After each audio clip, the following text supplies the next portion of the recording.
ಕ್ರಾಂತಿಕಾರಿ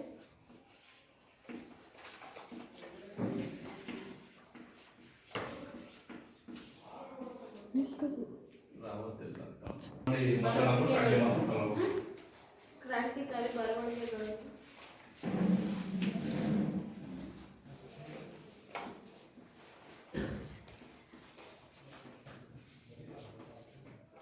ಜನರನ್ನು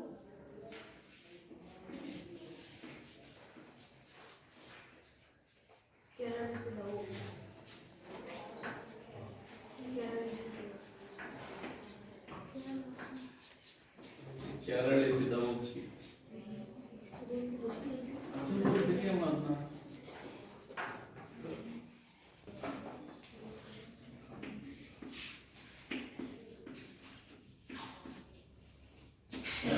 ಬ್ರಿಟಿಷ್ ಸರ್ಕಾರವು ತಿಲಕರನ್ನು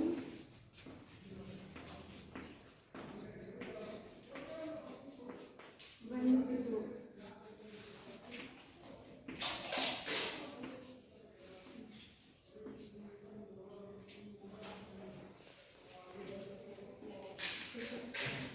ಜೈಲಿನಲ್ಲೇ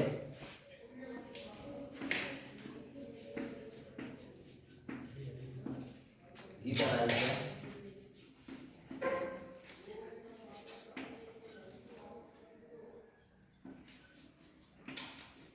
ಎಂಬ ಗ್ರಂಥವನ್ನು ರಚಿಸಿದರು.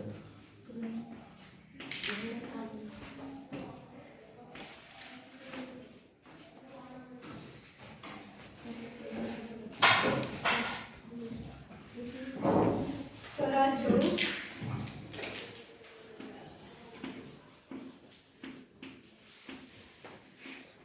ನನ್ನ ಜನ್ಮಸಿದ್ಧ ಹಕ್ಕು.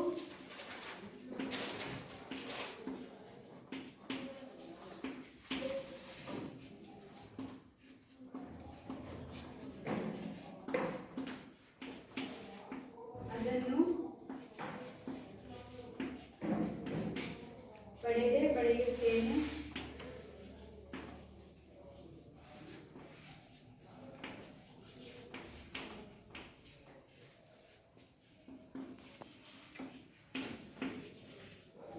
ಎಂದು ಘೋಷಿಸಿದರು.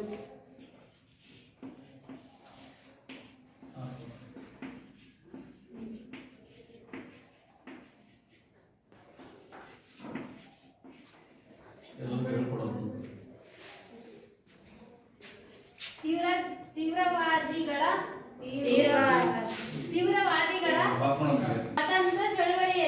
ಸ್ವಾತಂತ್ರ್ಯ ಚಳವಳಿಯಲ್ಲಿ ಬಾಲ ಗಂಗಾಧರ್ ನಾಥ್ ತಿಲಕ್ ಅವರ ಪಾತ್ರ. ತೀವ್ರವಾದಿಗಳ ತಿಲಕರು ಅತ್ಯಂತ ಪ್ರಮುಖರಾಗಿದ್ದಾರೆ. ಸ್ವಾತಂತ್ರ್ಯ ಹೋರಾಟಕ್ಕೆ ಜನಸಾಮಾನ್ಯರನ್ನು ಸಂಘಟಿಸಿದರು. ಧಾರ್ಮಿಕ ಆಚರಣೆಗಳ ಮೂಲಕ ಜನರನ್ನು ಸಂಘಟಿಸಿದರು. ಆ ಮೂಲಕ ಜನರನ್ನು ಹೋರಾಟಕ್ಕೆ ಸಜ್ಜುಗೊಳಿಸಿದರು. ಕೇಸರಿ ಮತ್ತು ಮರಾಠಿ ಪತ್ರಿಕೆಗಳನ್ನು ಆರಂಭಿಸಿದರು. ಇವುಗಳನ್ನು ಬ್ರಿಟಿಷ್ ವಿರೋಧಿ ಹೋರಾಟಕ್ಕೆ ಬಳಸಿದರು. ಇವರ ಕ್ರಾಂತಿಕಾರಿ ಬರವಣಿಗೆಗಳು ಜನರನ್ನು ಕೆರಳಿಸಿದವು. ಪರಿಣಾಮವಾಗಿ ಬ್ರಿಟಿಷ್ ಸರ್ಕಾರವು ತಿಲಕರನ್ನು ಬಂಧಿಸಿತು. ಜೈಲಿನಲ್ಲೇ ಗೀತ ರಹಸ್ಯ ಎಂಬ ಗ್ರಂಥವನ್ನು ರಚಿಸಿದರು. ಸ್ವರಾಜ್ಯವು ನನ್ನ ಜನ್ಮಸಿದ್ಧ ಹಕ್ಕು. ಅದನ್ನು ಪಡೆದೇ ಪಡೆಯುತ್ತೇನೆಂದು ಘೋಷಿಸಿದರು.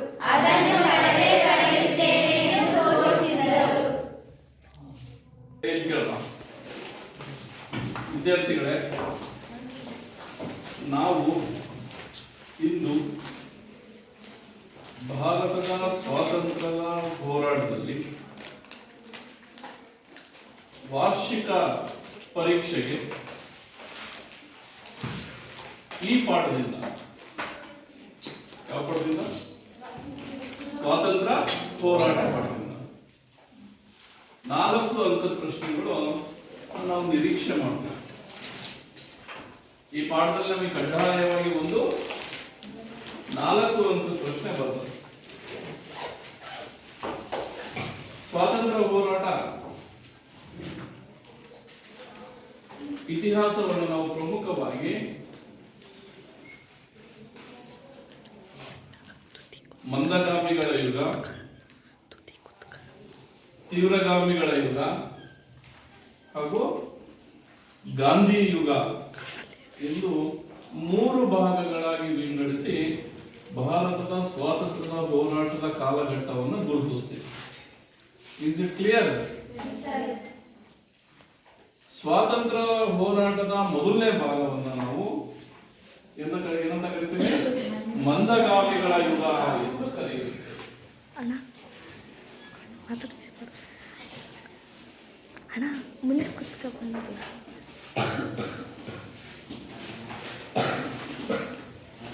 ಕಾಲಘಟ್ಟವನ್ನು ಗುರುತಿಸಬಹುದಾ? ನೀವು ಹೇಳ್ಬೋದಾ? ಮಂದಗಾಮಿ ಯುಗವನ್ನು ನಾವು ಯಾವ ಕಾಲದಿಂದ ಯಾವ ಕಾಲದವರೆಗಿನ ಒಂದು ಕಾಲಘಟ್ಟವನ್ನು ನಾವು ಮಂದಗಾಮಿಗಳ ಯುಗ ಎಂದು ಕರೆಯುತ್ತೇವೆ. ಇಸ್ವಿ ಹೇಳ್ಬೋದಲ್ಲ? ಮಂದಗಾಮಿಗಳ ಯುಗ. ಭಾರತದ ಸ್ವಾತಂತ್ರ್ಯದ ಹೋರಾಟವನ್ನು ನಾವು 3 ಕಾಲಘಟ್ಟಗಳಾಗಿ ವಿಂಗಡಿಸಿದ್ವಿ. ಮೊದಲನೇ ಕಾಲಘಟ್ಟ ಯಾವುದು? ಮಂದಗಾಮಿಗಳ ಯುಗ. ಅಂದ್ರೆ ಕಾಂಗ್ರೆಸ್ ಪ್ರಾರಂಭವಾದ ಹೊರಗಿನ ವರ್ಷದಿಂದ ಮುಂದಿನ 20 ವರ್ಷದವರೆಗಿನ ಅವಧಿ. ಈ ಯುಗವನ್ನು ನಾವೆಲ್ಲ ಕರಿತೀವಿ ಮಂದಗಾಮಿಗಳ ಯುಗ ಅಂತ ಹೇಳಿ ಕರಿತೀವಿ. ಕಾಂಗ್ರೆಸ್ ಪ್ರಾರಂಭವಾಗಿದ್ದು ಯಾವಾಗ? 1885ರಿಂದ 1905ರವರೆಗಿನ ಅವಧಿಯನ್ನು ನಾವೇನಂತ ಕರಿತೀವಿ? ಮಂದಗಾಮಿಗಳ ಯುಗ ಅಂತ ಕರಿತೀವಿ. ಭಾರತದ ಸ್ವಾತಂತ್ರ್ಯದ ಹೋರಾಟದ ಇತಿಹಾಸದಲ್ಲಿ ಮಂದಗಾಮಿಗಳು ಅತ್ಯಂತ ಪ್ರಮುಖ ಮುಖ್ಯ ಭೂಮಿಕೆಯಲ್ಲಿ ಬಂದು ಸ್ವಾತಂತ್ರ್ಯ ಹೋರಾಟದಲ್ಲಿ ತಮ್ಮನ್ನು ತಾವು ತೊಡಗಿಸಿಕೊಂಡ್ರು. ಯಾರು? ಮಂದಗಾಮಿಗಳು ಎನ್ನುವಂತಹ ಸ್ವಾತಂತ್ರ್ಯ ಹೋರಾಟಗಾರ.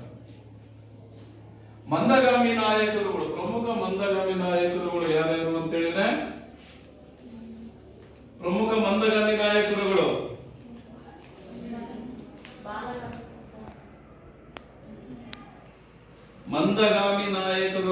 ಪ್ರಮುಖ ಮಂದಗಾಮಿ ನಾಯಕರುಗಳು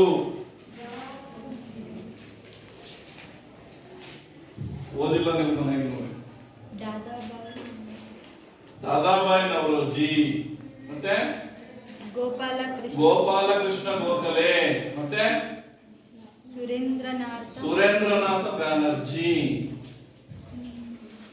ಇವರನ್ನು ನಾವೇನಂತ ಕರಿತೀವಿ? ಪ್ರಮುಖ ಮಂದಗಾಮಿ ನಾಯಕರುಗಳು ಅಂತ ಹೇಳಿ ಕರಿತೀವಿ. ದಾದಾಬಾಯಿ ನವರೋಜಿ, ಗೋಪಾಲಕೃಷ್ಣ ಗೋಖಲೆ ಮತ್ತು ಸುರೇಂದ್ರನಾಥ ಬ್ಯಾನರ್ಜಿ. ಇವರನ್ನು ನಾವೇನಂತ ಕರಿತೀವಿ? ಪ್ರಮುಖ ಮಂದಗಾಮಿ ನಾಯಕರುಗಳು ಅಂತ ಹೇಳಿ ಕರಿತೀವಿ. ಇವರ ಹೋರಾಟದ ರೂಪರೇಷೆಯ ಆಧಾರದ ಮೇಲೆ ಇವರನ್ನು ನಾವು ಮಂದಗಾಮಿಗಳು ಅಂತ ಹೇಳಿ ಕರಿತೀವಿ. ಹೆಂಗ್ ಹೋರಾಟ ಮಾಡಿದ್ರು ಇವರು ಬ್ರಿಟಿಷರ ವಿರುದ್ಧ? ತಮ್ಮ ಬೇಡಿಕೆಗಳನ್ನ ಈಡೇರಿಸಿಕೊಳ್ಳುವುದಕ್ಕೆ ಮನವಿ ಪತ್ರಗಳನ್ನು ಸಲ್ಲಿಸುವುದರ ಮೂಲಕ, ಮನವಿ ಪತ್ರಗಳನ್ನ ಸಲ್ಲಿಸುವುದರ ಮೂಲಕ ಬ್ರಿಟಿಷರ ವಿರುದ್ಧ ಹೋರಾಟವನ್ನ ಮಾಡಿದ್ರು. ಬೇಡಿಕೆಗಳನ್ನ ಕೊಡ್ತಾ ಇದ್ರು. ಯಾರಿಗೆ? ಬ್ರಿಟಿಷರಿಗೆ. ಇವುಗಳನ್ನ ಈಡೇರಿಸ್ರಿ ಅಂತೇಳಿ. ಆ ಬೇಡಿಕೆಗಳನ್ನ ಈಡೇರಿಸದೇ ಇದ್ದಾಗ ಏನ್ ಮಾಡ್ತಾ ಇದ್ರು? ಶಾಂತಿಯುತವಾಗಿರ್ತಕ್ಕಂತಹ ಹೋರಾಟವನ್ನ, ಅಹಿಂಸಾತ್ಮಕವಾಗಿರ್ತಕ್ಕಂತಹ ಹೋರಾಟವನ್ನ ಇವರು ಕೈಗೊಳ್ತಾ ಇದ್ರು. ಮಂದಗಾಮಿ ನಾಯಕರುಗಳ ಪ್ರಮುಖ ಬೇಡಿಕೆಗಳೇನು? ಯಾವ ಬೇಡಿಕೆಗಳನ್ನ ಮುಂದಿಟ್ಟುಕೊಂಡು ಇವರು ಹೋರಾಟವನ್ನ ಮಾಡ್ತಾ ಇದ್ರು? ಪ್ರಮುಖ ಮಂದಗಾಮಿ ನಾಯಕರುಗಳ ಬೇಡಿಕೆಗಳೇನು? ಪ್ರಮುಖ ಬೇಡಿಕೆಗಳೇನು? ಮಂದಗಾಮಿ ನಾಯಕರುಗಳ ಪ್ರಮುಖ ಬೇಡಿಕೆ ಯಾವ ಬೇಡಿಕೆಯನ್ನ ಇಟ್ಟುಕೊಂಡು ಇವರು ಏನ್ ಮಾಡ್ತಾ ಇದ್ರು? ಬ್ರಿಟಿಷರ ವಿರುದ್ಧ ಹೋರಾಟವನ್ನ ಮಾಡ್ತಾ ಇದ್ರು. ಪ್ರಮುಖ ಮಂದಗಾಮಿ ನಾಯಕರುಗಳ ಬೇಡಿಕೆ ದೇಶದ ಕೈಗಾರಿಕೆಗಳನ್ನು ಅಭಿವೃದ್ಧಿ ಮಾಡುವುದು. ಕೈಗಾರಿಕೆಗಳನ್ನ, ದೇಶೀಯ ಕೈಗಾರಿಕೆಗಳನ್ನ ಅಂದ್ರೆ ಭಾರತೀಯ ಕೈಗಾರಿಕೆಗಳನ್ನ ಅಭಿವೃದ್ಧಿಪಡಿಸುವಂತದ್ದು. ಮತ್ತೊಂದು ಸೈನಿಕ ವೆಚ್ಚವನ್ನ ಕಡಿಮೆ ಮಾಡುವಂತದ್ದು, ಶಿಕ್ಷಣವನ್ನ ನೀಡುವಂತದ್ದು, ಹಾಗೂ ಬಡತನ ನಿವಾರಣೆಗೆ ಅಧ್ಯಯನವನ್ನ ಕೈಗೊಳ್ಳುವಂಥದ್ದು. ಹಾಗೂ ಇಂತಹ ಬೇಡಿಕೆಗಳನ್ನ ಮುಂದೆ ಮಾಡಿಕೊಂಡು ಏನ್ ಮಾಡ್ತಾ ಇದ್ರು? ಮಂದಗಾಮಿ ನಾಯಕರುಗಳು ಬ್ರಿಟಿಷರ ವಿರುದ್ಧ ಹೋರಾಟ ಮಾಡ್ತಾರೆ. ಈ ಬೇಡಿಕೆಗಳನ್ನ ಸಲ್ಲಿಸ್ತಾ ಇದ್ರು. ಸೈನಿಕ ವೆಚ್ಚ ಕಡಿಮೆ ಮಾಡಬೇಕು, ಕೈಗಾರಿಕೆಗಳನ್ನ ಅಭಿವೃದ್ಧಿ ಪಡಿಸಬೇಕು, ನಿರುದ್ಯೋಗ ಸಮಸ್ಯೆಯನ್ನ ಹೋಗಲಾಡಿಸಬೇಕು, ಸೈನಿಕ ವೆಚ್ಚವನ್ನ ಕಡಿಮೆ ಮಾಡಬೇಕು, ಉತ್ತಮ ಶಿಕ್ಷಣವನ್ನ ನೀಡಬೇಕು. ಇವು ಮಂದಗಾಮಿ ನಾಯಕರುಗಳ ಪ್ರಮುಖ ಬೇಡಿಕೆಗಳು. ಈ ಬೇಡಿಕೆಗಳ ಈಡೇರಿಕೆಗಾಗಿ ಏನ್ ಮಾಡ್ತಾ ಇದ್ರು ಇವರು? ಬ್ರಿಟಿಷರಿಗೆ ಮನವಿ ಪತ್ರಗಳನ್ನ ನೀಡ್ತಾ ಇದ್ರು. ಆ ಮನವಿ ಪತ್ರಗಳನ್ನ ಈಡೇರಿಸದೇ ಇದ್ರೆ ಏನ್ ಮಾಡ್ತಾ ಇದ್ರು? ಹೋರಾಟ ಮಾಡ್ತಾ ಇದ್ರು. ಹೆಂಗ್ ಹೋರಾಟ ಮಾಡ್ತಾ ಇದ್ರು? ಶಾಂತಿಯುತ ಹೋರಾಟವನ್ನ ಮಾಡ್ತಾ ಇದ್ರು. ಮಂದಗಾಮಿ ನಾಯಕರುಗಳಲ್ಲಿ ಅತ್ಯಂತ ಪ್ರಮುಖವಾಗಿ ನಾವು ಅಭ್ಯಾಸ ಮಾಡೋದು ಯಾರನ್ನ? ದಾದಾಬಾಯಿ ನವರೋಜಿ ಅವರನ್ನ. ಯಾರು? ದಾದಾಬಾಯಿ ನವರೋಜಿ ಅವರು. ಇವರು ಒಂದು ಸಿದ್ಧಾಂತವನ್ನ ಮಂಡಿಸಿದ್ರು. ಯಾರು? ದಾದಾಬಾಯಿ ನವರೋಜಿ ಅವರು ಒಂದು ಸಿದ್ಧಾಂತ ಮಂಡಿಸಿದ್ರು. ಏನದು? ಏನದು? ದಾದಾಬಾಯಿ ನವರೋಜಿ ಅವರು ಒಂದು ಸಿದ್ಧಾಂತ ಮಂಡಿಸ್ತಾರೆ. ಕೇಳಿ, ಸಂಪತ್ತಿನ ಸೋರಿಕೆ ಸಿದ್ಧಾಂತ. ಸಂಪತ್ತಿನ ಸೋರಿಕೆ ಸಿದ್ಧಾಂತ. ಸಂಪತ್ತಿನ ಸೋರಿಕೆ ಸಿದ್ಧಾಂತವನ್ನ ಮಂಡಿಸಿ ದಾದಾಬಾಯಿ ನವರೋಜಿ ಅವರು ಭಾರತದ ಸಂಪತ್ತು ಹಿಂಗೆ ಇಂಗ್ಲೆಂಡ್ಗೆ ಹರಿದು ಹೋಗ್ತಾ ಇದೆ, ನಮ್ಮ ದೇಶದ ಸಂಪತ್ತನ್ನ ಬ್ರಿಟಿಷರು ಯಾವ ರೀತಿಯಾಗಿ ಕೊಳ್ಳೆ ಹೊಡಿತಾ ಇದ್ದಾರೆ, ನಮಗೆ ಗೊತ್ತಿಲ್ಲದ ರೀತಿಯಲ್ಲಿಯೇ ಬ್ರಿಟಿಷರು ನಮ್ಮ ದೇಶದ ಸಂಪತ್ತನ್ನ ಇಂಗ್ಲೆಂಡ್ಗೆ ಹೇಗೆ ಸಾಗಿಸ್ತಾ ಇದ್ದಾರೆ ಅಂತೇಳಿ ಅಂಕಿ ಅಂಶದ ಸಮೇತ ಭಾರತೀಯರ ಮುಂದಿಟ್ಟರು. ಯಾರು? ದಾದಾಬಾಯಿ ನವರೋಜಿ. ಅದನ್ನ ನಾವು ಏನಂತ ಕರೆದ್ರು? ಸಂಪತ್ತಿನ ಸೋರಿಕೆ ಸಿದ್ಧಾಂತ ಅಂತ ಹೇಳ್ತಾರೆ. ಸಂಪತ್ತಿನ ಸೋರಿಕೆ ಸಿದ್ಧಾಂತವನ್ನ ಮಂಡಿಸುವುದರ ಮೂಲಕ ಬ್ರಿಟಿಷರು ಭಾರತದ ಸಂಪತ್ತನ್ನ ಹೇಗೆ ಕೊಳ್ಳೆ ಹೊಡೆದು ಇಂಗ್ಲೆಂಡ್ಗೆ ಸಾಗಿಸ್ತಾ ಇದ್ದಾರೆ ಎನ್ನುವಂತಹ ಅಂಕಿಅಂಶವನ್ನ ಭಾರತೀಯರ ಮುಂದಿಟ್ಟು ಭಾರತೀಯರಲ್ಲಿ ಅರಿವು ಮೂಡಿಸಿದ್ರು, ಭಾರತೀಯರನ್ನ ಎಚ್ಚರಿಸಿದ್ರು. ಆ ಮೂಲಕ ಎಲ್ಲ ದೇಶೀಯ ವಸ್ತುಗಳನ್ನ ಬಳಕೆ ಮಾಡಿ, ಯಾರು ವಿದೇಶಿ ವಸ್ತುಗಳನ್ನ ಬಳಕೆ ಮಾಡಬೇಡ್ರಿ, ವಿದೇಶಿ ವಸ್ತುಗಳನ್ನ ನಮ್ಮ ದೇಶದ ಮಾರುಕಟ್ಟೆಗೆ ತಂದು ಮಾರಾಟ ಮಾಡಿ ಅವುಗಳಿಗೆ ತೆರಿಗೆಯನ್ನು ವಿಧಿಸಿ ನಮ್ಮಿಂದಲೇ ಅವರ ಹಣವನ್ನು ವಸೂಲು ಮಾಡಿಕೊಂಡು ತಮ್ಮ ದೇಶಕ್ಕೆ ಕೊಂಡೊಯ್ತಾ ಇದ್ದಾರೆ. ಆ ಮೂಲಕ ಅವರ ಕೈಗಾರಿಕೆಗಳು ಅಭಿವೃದ್ಧಿ ಆಗ್ತಾ ಇದಾವೆ, ನಮ್ಮ ದೇಶೀಯ ಕೈಗಾರಿಕೆಗಳು ಏನಾಗ್ತಾ ಇದಾವೆ? ಏನಾಗ್ತಾ ಇದಾವೆ? ಸಂಪೂರ್ಣವಾಗಿ ನಾಶ ಆಗ್ತಾ ಇದಾವೆ ಎನ್ನುವಂತಹ ಒಂದು ಎಲ್ಲ ಅಂಕಿ ಅಂಶಗಳನ್ನ ಭಾರತೀಯರ ಮುಂದಿಡ್ತಕ್ಕಂತ ಪ್ರಯತ್ನ ಮಾಡಿದ್ರು. ಯಾರು? ದಾದಾಬಾಯಿ ನವರೋಜಿ. ಇದನ್ನ ಏನಂತ ಕರೆದ್ವಿ? ಸಂಪತ್ತಿನ ಸೋರಿಕೆ ಸಿದ್ಧಾಂತ. ಇವರು ಮಂದಗಾಮಿ ನಾಯಕರು. ಇವರ ಹೋರಾಟದ ಕಾಲಘಟ್ಟ ಎಲ್ಲಿತ್ತು? 1905 ತನಕ. ಎಲ್ಲಿಂದ? 1885. ಕಾಂಗ್ರೆಸ್ ಸ್ಥಾಪನೆ ಆಗ್ತದಲ್ಲ 1885ರಿಂದ 1905ರವರೆಗಿನ ಅವಧಿಯನ್ನು ನಾವು ಭಾರತದ ಸ್ವಾತಂತ್ರ್ಯದ ಹೋರಾಟದ ಇತಿಹಾಸದಲ್ಲಿ ಮಂದಗಾಮಿಗಳ ಯುಗ ಅಂತ ಹೇಳಿ ಕರಿತೀವಿ. 1905ರಿಂದ ನಮಗೆ ಯಾರು ಬರ್ತಾರೆ? ತೀವ್ರಗಾಮಿಗಳು ಬರ್ತಾರೆ. ಮತ್ತೆ ನೆಕ್ಸ್ಟ್ ಮುಂದಿನ 20 ವರ್ಷಗಳ ಅವಧಿ 1905ರಿಂದ ಹೆಚ್ಚು ಕಡಿಮೆ 1920ರವರೆಗೆ ಯಾರು ಬರ್ತಾರೆ? ತೀವ್ರಗಾಮಿಗಳು ಬರ್ತಾರೆ. ಈ ಕಾಲಘಟ್ಟದಲ್ಲಿ ತೀವ್ರಗಾಮಿಗಳು ಸ್ವಾತಂತ್ರ್ಯದ ಹೋರಾಟದ ಮುಖ್ಯ ಭೂಮಿಕೆಯಲ್ಲಿ ಕಾಣಿಸಿಕೊಳ್ತಾರೆ, ಮುಂಚೂಣಿಯಲ್ಲಿರ್ತಾರೆ. ಯಾರು? ತೀವ್ರಗಾಮಿಗಳು. ಹಾಗಾಗಿ 1905ರಿಂದ 1920ರ ಅವಧಿಯನ್ನು ನಾವು ಏನಂತ ಕರಿತೀವಿ? ತೀವ್ರಗಾಮಿಗಳ ಯುಗ.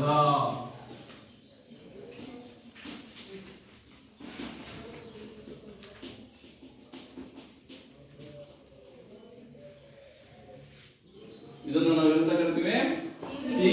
ತೀವ್ರಗಾಮಿಗಳ ಯುಗ ಅಂತ ಹೇಳ್ತಾರೆ.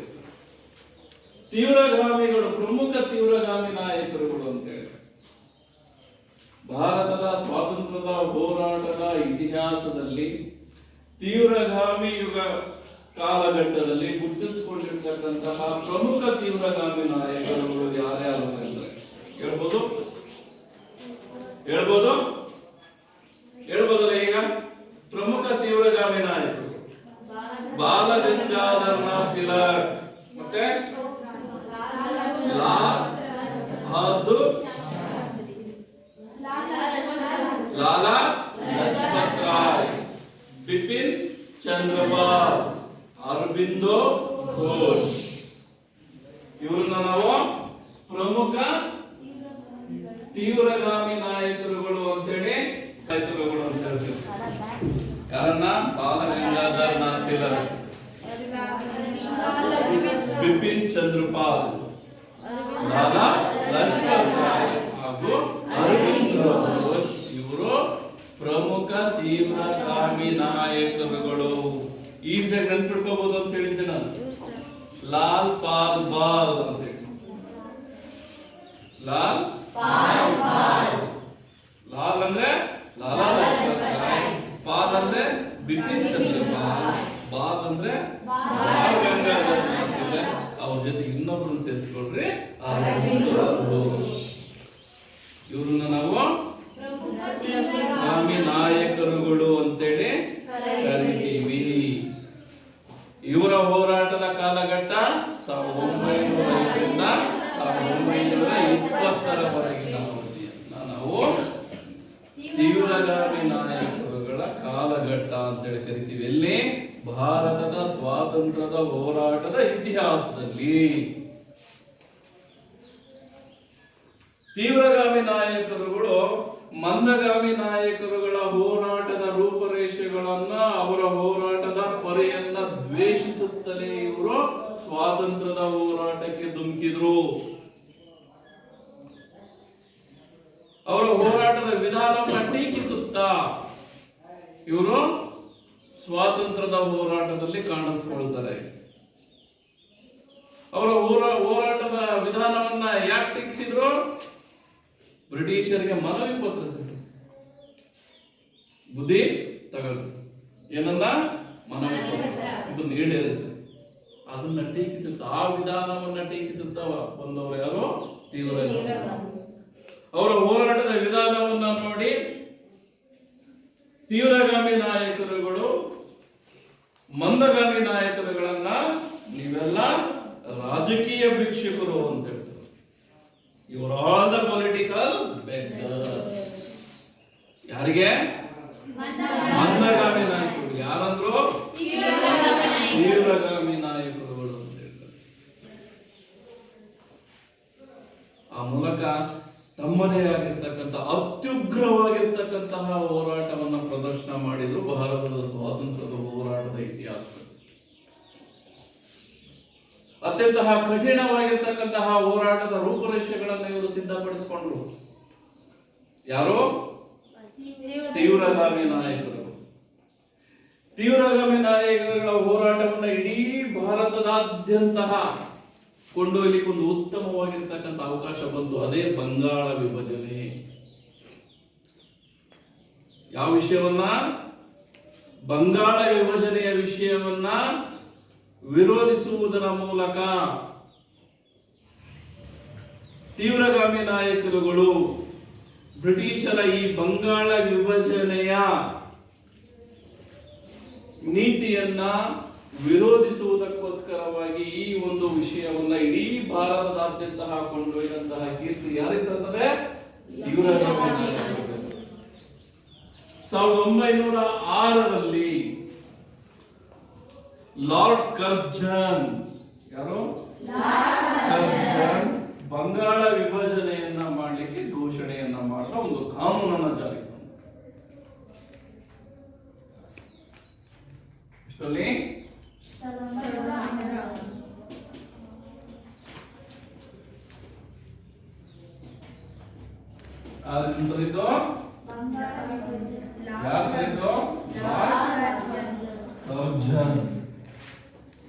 ಬಂಗಾಳ ವಿಭಜನೆಯ ರೂವಾರಿ British governor general lord Curzon ಬಂಗಾಳ ವಿಭಜನೆಯ ರೂಪರೇಷೆಯನ್ನ ಮುಂದಿಟ್ಟ ಭಾರತೀಯರು. ಇದನ್ನು ವಿರೋಧಿಸಿದರು, ಬಲವಾಗಿ ವಿರೋಧಿಸಿದರು. ಯಾರೋ ತೀವ್ರಗಾಮಿ ನಾಯಕರು. ಬ್ರಿಟಿಷರು ಬಂಗಾಳದ ವಿಭಜನೆಯನ್ನ ಮಾಡಲಿಕ್ಕೆ ಪ್ರಮುಖವಾಗಿ ಅವರು ಮುಂದಿಟ್ಟಂತಹ ಕಾರಣ, ಬಂಗಾಳ ಪ್ರಾಂತ್ಯ ಬಹಳಷ್ಟು ವಿಶಾಲವಾಗಿದೆ, ಅದನ್ನ ಸಮಗ್ರವಾಗಿ ಆಡಳಿತ ನಿರ್ವಹಣೆ ಮಾಡಲಿಕ್ಕೆ ಸಾಧ್ಯ ಆಗ್ತಾ ಇಲ್ಲ. ಹಾಗಾಗಿ ಅದನ್ನ ಬೇರ್ಪಡಿಸಿ ಆಡಳಿತದ ಅನುಕೂಲಕ್ಕೋಸ್ಕರವಾಗಿ ಈ ಪ್ರಾಂತ್ಯವನ್ನು ವಿಭಜಿಸಿ ನಾವು ಆಡಳಿತವನ್ನು ನಡೆಸ್ತೇವೆ ಅಂತೇಳಿ ಒಂದು ಕಾರಣವನ್ನು ಕೊಟ್ಟು, ಯಾವುದಕ್ಕೆ? ಬಂಗಾಳ ವಿಭಜನೆಯನ್ನ ಮಾಡಲಿಕ್ಕೆ. ಯಾರೋ? British governor general lord Curzon. ಅದರ ಹಿಂದಿನ ಉದ್ದೇಶ ಬೇರೆ. ಮೂಲತಃ ಬ್ರಿಟಿಷರು ಯಾಕೆ ಬಂಗಾಳದ ವಿಭಜನೆಯನ್ನ ಮಾಡಿದ್ರು ಅಂತ ಹೇಳಿದ್ರೆ, ಸ್ವಾತಂತ್ರ್ಯದ ಹೋರಾಟದ ಕೇಂದ್ರ ಬಿಂದು ಬಂಗಾಳ ಪ್ರಾಂತ್ಯ ಆಗಿದೆ. ಭಾರತದ ಸ್ವಾತಂತ್ರ್ಯ ಹೋರಾಟಗಳು ಏನೇನು ಹೇಳಿದ್ರೆ ಮೊದಲು ಪ್ರಾರಂಭ ಆಗ್ತಿದ್ದಲ್ಲೇ ಬಂಗಾಳದಲ್ಲಿ. ಬಹುತೇಕ ಹೋರಾಟಗಳು ಬಂಗಾಳದಲ್ಲೇ ಕೇಂದ್ರೀಕೃತವಾಗ್ತಾ ಇದ್ವು, ಅಲ್ಲೇ ನಡೀತಾ ಇದ್ವು. ಹೋರಾಟದ ಕಿಚ್ಚು ಹೆಚ್ಚಾಗ್ತಾ ಇದ್ದಿದ್ದು ಬಂಗಾಳದಲ್ಲಿ. ಹಾಗಾಗಿ ಸ್ವಾತಂತ್ರ್ಯದ ಹೋರಾಟದ ತೀವ್ರತೆಯನ್ನ ಕಡಿಮೆ ಮಾಡಬೇಕು ಅನ್ನುವಂತಹ ದುರುದ್ದೇಶದಿಂದ ಲಾರ್ಡ್ ಕರ್ಜನ್ ಏನ್ ಮಾಡ್ದ? ಬಂಗಾಳ ವಿಭಜನೆಯನ್ನು ಮಾಡ್ದ. ಆದ್ರೆ ಅದಕ್ಕೆ ನೆಪ ಕೊಟ್ಟಿದ್ ಬೇರೆ. ಆಡಳಿತಾತ್ಮಕವಾಗಿ ನಮ್ಗೆ ಅದನ್ನ ಆಡಳಿತ ನಡೆಸ್ಕೊಂಡು ಹೋಗ್ಲಿಕ್ಕೆ ಸಾಧ್ಯ ಆಗ್ತಾ ಇಲ್ಲ, ಬಹಳಷ್ಟು ದೊಡ್ಡ ಪ್ರಾಂತ್ಯ ಇದು, ಅದನ್ನ ಇಡೀಯಾಗಿ ಸಮಗ್ರವಾಗಿ ನಾವು ನೋಡ್ಕೊಂಡು ಹೋಗ್ಲಿಕ್ಕೆ ಸಾಧ್ಯ ಆಗ್ತಾ ಇಲ್ಲ, ಅಲ್ಲೆಲ್ಲ ಗಲಭೆಗಳಾಗ್ತಾ ಇದಾವೆ, ಅಹಿತಕರ ಘಟನೆಗಳಾಗ್ತಾ ಇದಾವೆ ಅಂತೇಳಿ ಏನೇನೋ ಕಾರಣ, ಆಡಳಿತಾತ್ಮಕ ಕಾರಣ. ಆದ್ರೆ ಅದಕ್ಕೆ ನಿಜವಾದಂತಹ ಕಾರಣ ಏನೋ?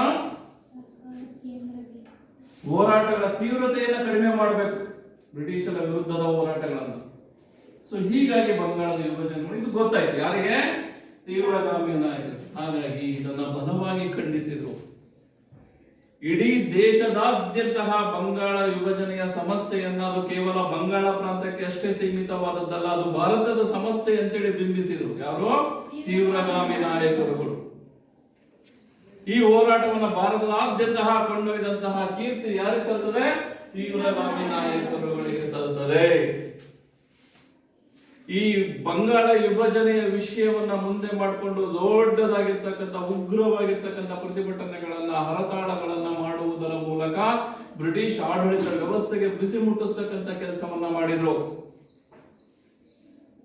ಯಾರೋ? ತೀವ್ರಗಾಮಿ ನಾಯಕರುಗಳು ಅತ್ಯುಗ್ರವಾಗಿರ್ತಕ್ಕಂತಹ ಪ್ರತಿಭಟನೆಗಳನ್ನ ಮಾಡಿದ್ರು, ಸ್ವದೇಶಿ ಚಳುವಳಿಗಳನ್ನ ಮಾಡಿದ್ರು, ವಿದೇಶಿ ವಸ್ತುಗಳನ್ನ ಬಹಿಷ್ಕರಿಸಲಿಕ್ಕೆ ಭಾರತೀಯರಿಗೆ ಕರೆ ನೀಡಿದ್ರು, ಸರ್ಕಾರಿ ಕಚೇರಿಗಳ ಮುಂದೆ ಪಿಕೆಟಿಂಗ್ ಕಾರ್ಯಕ್ರಮಗಳನ್ನ ಮಾಡುವುದರ ಮುಖಾಂತರ ಬ್ರಿಟಿಷ್ ಆಡಳಿತ ವ್ಯವಸ್ಥೆಗೆ ಬಿಸಿ ಮುಟ್ಟಿಸ್ತಕ್ಕಂಥ ಕೆಲಸವನ್ನ ಮಾಡಿದ್ರು. ಯಾರು? ತೀವ್ರಗಾಮಿ ನಾಯಕರುಗಳು. ತೀವ್ರಗಾಮಿ ನಾಯಕರುಗಳಲ್ಲಿ ಅತ್ಯಂತ ಪ್ರಮುಖವಾಗಿ ನಾವು ಅಭ್ಯಾಸ ಮಾಡಬೇಕಾಗಿರುವಂತದ್ದು ಯಾರನ್ನ? ಬಾಲಗಂಗಾಧರನಾಥ್ ತಿಲಕ್ರವರು. 4 ಅಂಕ ಪ್ರಶ್ನೆ ಬಂದದ್ದು. ಭಾರತದ ಸ್ವಾತಂತ್ರ್ಯದ ಹೋರಾಟದಲ್ಲಿ ಬಾಲಗಂಗಾಧರನಾಥ್ ತಿಲಕ್ರವರ ಪಾತ್ರವನ್ನ ವಿವರಿಸಿ. ಯಾರ ಪಾತ್ರ? ಬಾಲಗಂಗಾಧರನಾಥ್ ತಿಲಕ್ರವರ ಪಾತ್ರವನ್ನ ವಿವರಿಸಿ. ಭಾರತದ ಸ್ವಾತಂತ್ರ್ಯದ ಹೋರಾಟದ ಕಾಲಘಟ್ಟದಲ್ಲಿ ಬಾಲಗಂಗಾಧರನಾಥ್ ತಿಲಕ್ರವರು ಯಾವ ರೀತಿಯಾಗಿರ್ತಕ್ಕಂತಹ ಹೋರಾಟವನ್ನು ಮಾಡಿದ್ರು, ಭಾರತೀಯರನ್ನ ಯಾವ ರೀತಿಯಾಗಿ ಬ್ರಿಟಿಷರ ವಿರುದ್ಧ ಹೋರಾಟ ಮಾಡಲಿಕ್ಕೆ ಭಾರತೀಯರಲ್ಲಿ ಅರಿವು ಮೂಡಿಸಿದ್ರು, ಭಾರತೀಯರಲ್ಲಿ ಎಚ್ಚರಿಕೆಯನ್ನ ಮೂಡಿಸಿದ್ರು ಎನ್ನುವಂಥದ್ದು ನಾವಿಲ್ಲಿ ಪ್ರಮುಖವಾಗಿ ತಿಳ್ಕೊಳ್ಬೇಕು. ವಾರ್ಷಿಕ ಪರೀಕ್ಷೆಯಲ್ಲಿ ಎಷ್ಟು ಬರ್ತದೆ? 4. ಸ್ವರಾಜ್ಯ ನನ್ನ ಆಜನ್ಮ ಸಿದ್ಧ ಹಕ್ಕು, ಅದನ್ನು ಪಡೆದೇ ತೀರುತ್ತೇನೆ ಎಂದು ಹೇಳುವುದರ ಮೂಲಕ ಬ್ರಿಟಿಷರ ವಿರುದ್ಧ ಒಂದು ಉಗ್ರವಾಗಿರ್ತಕ್ಕಂತಹ ಪ್ರತಿಭಟನೆಯನ್ನ ಮಾಡಲಿಕ್ಕೆ ಭಾರತೀಯರಿಗೆ ಕರೆ ನೀಡಿತು. ಎಷ್ಟು ಚೆನ್ನಾಗಿದೆ ವಾಕ್ಯ. ಸ್ವರಾಜ್ಯ ನನ್ನ ಆಜನ್ಮ ಸಿದ್ಧ ಹಕ್ಕು, ಅದನ್ನ ಪಡೆದೇ ತೀರುತ್ತೇನೆ. ಯಾರು ಹೇಳಿದ್ದಿ ಮಾತು?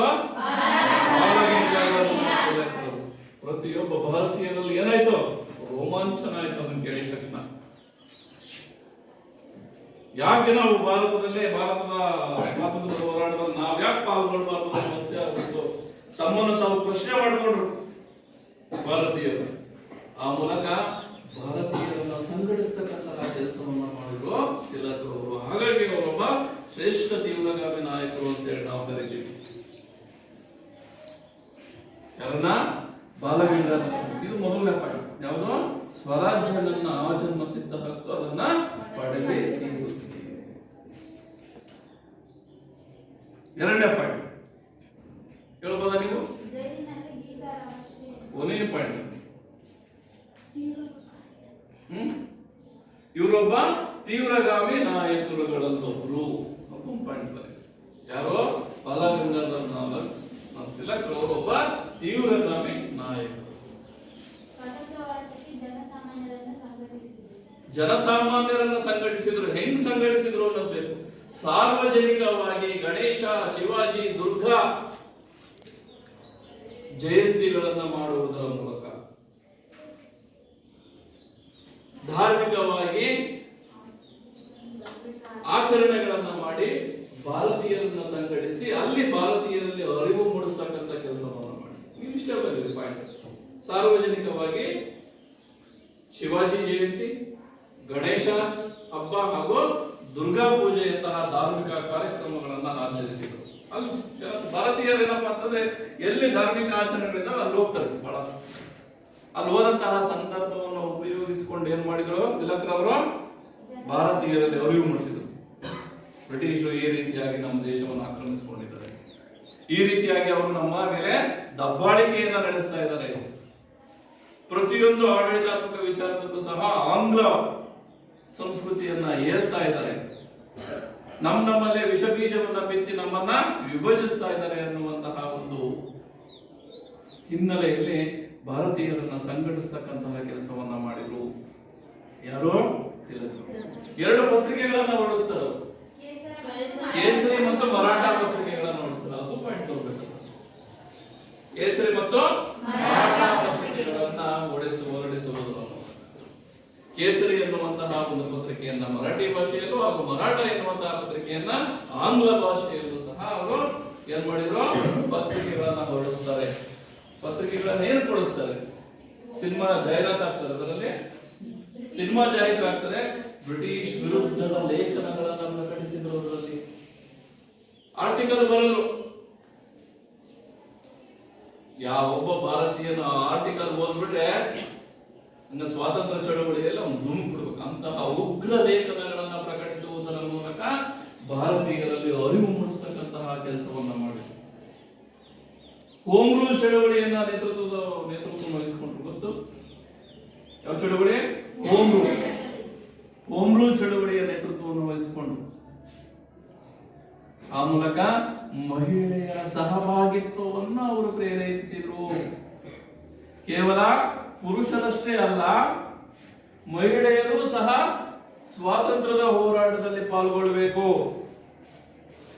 ಮಹಿಳೆಯರು ಸಹ ಸ್ವಾತಂತ್ರ್ಯದ ಹೋರಾಟದಲ್ಲಿ ಪಾಲ್ಗೊಳ್ಳಬೇಕು ಅನ್ನುವಂತಹ ಕಾರಣಕ್ಕಾಗಿ ಹೋಮ್ ರೂಲ್ ಚಳುವಳಿಯನ್ನ ಮುಂಬೈ ಶಾಖೆಯಿಂದ ಪ್ರಾರಂಭ ಆದಂತಹ ಹೋಮ್ ರೂಲ್ ಚಳುವಳಿಯ ನೇತೃತ್ವವನ್ನು ವಹಿಸಿದ್ರು. ಯಾರು? ಬಾಲಗಂಗಾಧರ ನಾಥ್ ತಿಲಕರು.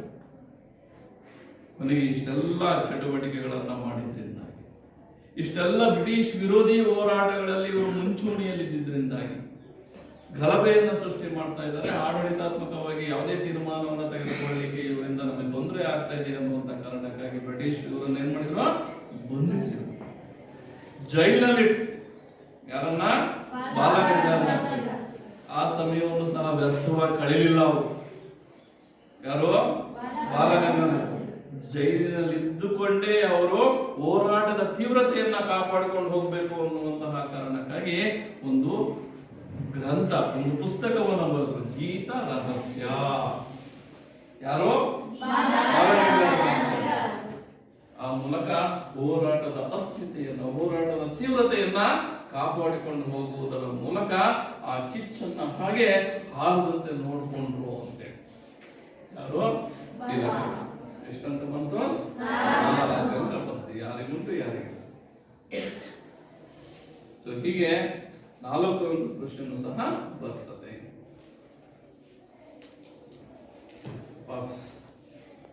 ಈಗ ಬಾಲಗಂಗಾಧರ ತಿಲಕರವರ ಪಾತ್ರ ಬೋರ್ಡ್ ಮೇಲೆ ಬರಿಬೇಕು. ಈಗ ಯಾರು ಬರೀತೀರಿ?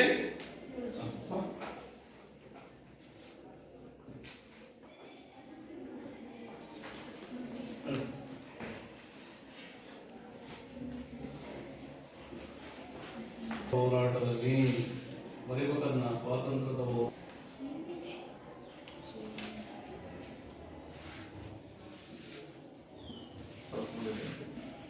ತೀವ್ರವಾದಿಗಳಲ್ಲಿ ತಿಲಕರು ಅತ್ಯಂತ ಪ್ರಮುಖರಾಗಿದ್ದಾರೆ.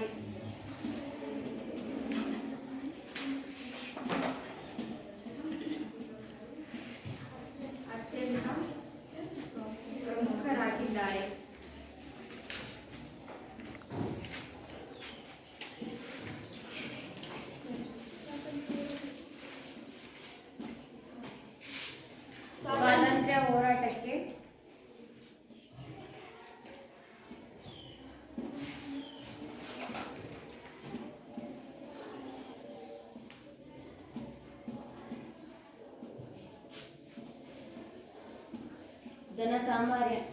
ಜನಸಾಮಾನ್ಯರನ್ನು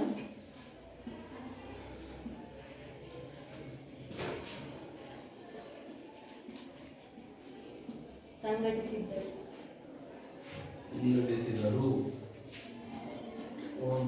ಛಾಪಿಸ್ತರು ಪಾಸ್ ಮಾಡೋದು.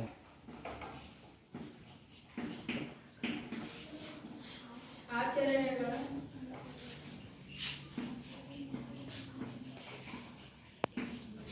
ಮೂಲಕ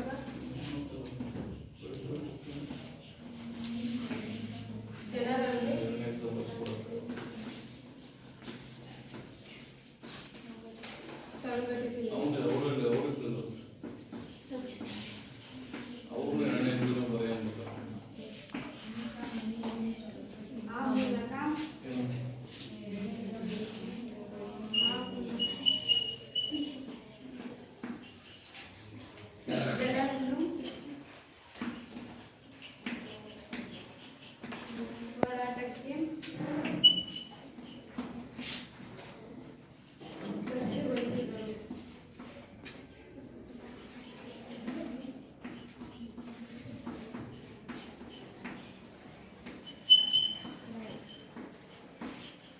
ಓಡಿಸಿದರು ಗೊತ್ತ ದಾವತ್ ಆಗತ್ತಿ ಎಲ್ಲದಕ್ಕೂ ಕೇಸರಿ.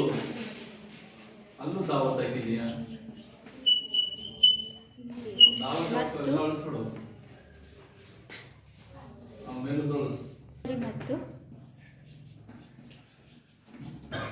ಮಾರಾಟ ಪತ್ರಿಕೆಗಳು ಮಾರಾಟ ಅಂತೀಯಲ್ಲ, ಏನ್ ಮಾರಾಟ ಮಾಡ್ತೀಯ?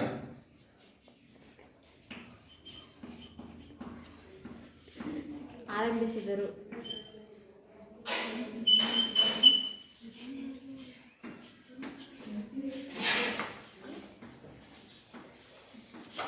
ಇವುಗಳನ್ನು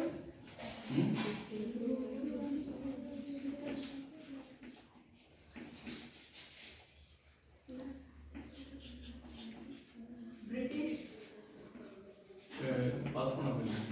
ವಿರೋಧಿ ಹೋರಾಟಕ್ಕೆ ಬಳಸಿದರು.